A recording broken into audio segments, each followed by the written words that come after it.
As a chef, I've been cooking for 25 years.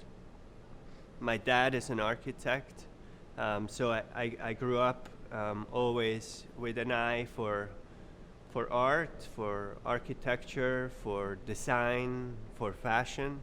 And even at an early age, one of the things I was always really drawn to was minimalism. And it was like the thing that drew me to minimalism was because you have these amazing artists, super accomplished, been painting for years. They end up in a place where they become very minimal, and I think it's very powerful.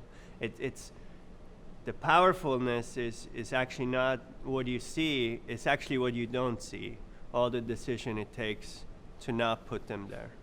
As a chef, I always wanted to do that as well, but I couldn't, because when I was younger, I was so passionate and so full of energy and excited about all the new things I've learned, all the ingredients I discovered, and when I put a plate together, it would show that. I always felt like, oh, I needed another ingredient, another technique, another crispy element. And I think only over time I felt that for the first time I created a dish where I finally was able to achieve just that. I feel like I've spent my whole life adding things to the experience, to the dining experience, but also to the plate.